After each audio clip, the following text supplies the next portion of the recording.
สินที่ Explore EP นี่เขายังอยู่ในเขตภูผาม่านเนาะเพราะจริงๆแล้วอยู่ในเขตนี้มันมีอีกหลายๆอย่างที่ว่าเราสามารถค้นหาแต่ว่า EP เนี่ยสิลงไปเบิ่งถ้ำนางหลงซึ่งถ้ำดังกล่าวนี้มันจะมีทั้งการลอยตัวมันจะมีทั้งน้ำมรกตที่พิเศษหลายถือเป็นไฮไลท์ของถ้ำนางหลงเลยล่ะ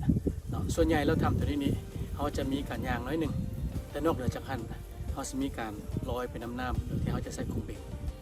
และอยู่ในถ้ำดังกล่าวนี่ก็มีเจียมีอย่างไรน้ำสีมรกตอลังการลอดไปตามหูตามถ้ำต่างๆปกติแล้วถ้ำตัวนี้คันย้ำฝนนี้จะเข้ายากนิดนึงเพราะว่าระดับน้ำมันตันของถ้ำเนาะแต่มื้อนี้เราจะมาเบิ่งน้ำกันว่าตอนระยะน้ำลงนี้ความอลังการมันจะมีอย่างใดติดตามชมได้พวกเขาสิเห็นว่าบรรดาจุดต่างๆที่เขาหมายการมาเที่ยวถ้ำสำคัญที่สุดเลยมันอยู่นี่เนาะพวกเขาจะมีบอลมาร์กสำหรับทางยางฉะนั้นเขาต้องไปถึงทางยางบอลมาร์กมันมีสำคัญอยู่2เหตุผล1ก็คือเพื่อความปลอดภัยพวกเขาจะมาร์กไว้แต่ละบอลที่ไปเพื่อไปตามจุดปลอดภัยแน่นอนครับไปตามจุดนั้นข้อที่2เป็นตัวที่สำคัญที่สุดแล้วมันเขาบ่อยากให้ไปเหยียบบอลอื่นเนาะเพราะว่าเนื่องจากว่าถ้ำแต่ละบอลที่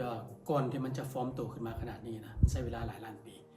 เนาะโดยเฉพาะบรรดาพวกหินย่อยหินโป่ง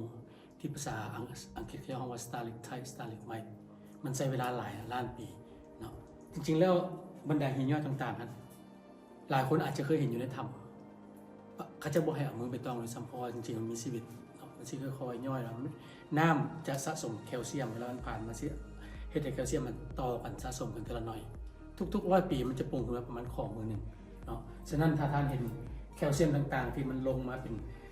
13 อันนั้นมันใช้เวลาสะสมเป็นหลายล้านปี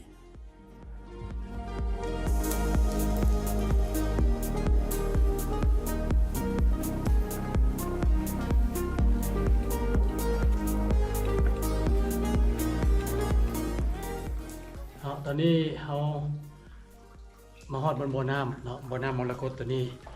ถือว่าซีเมนต์ย้ำอย่างไรย้ำฝนย้ำแรงย้ำได้มาน้ำกับเพียงมันจะมีจุดหมายที่ว่าอยู่ตามอันนั้นคล้ายๆปะการังเนาะ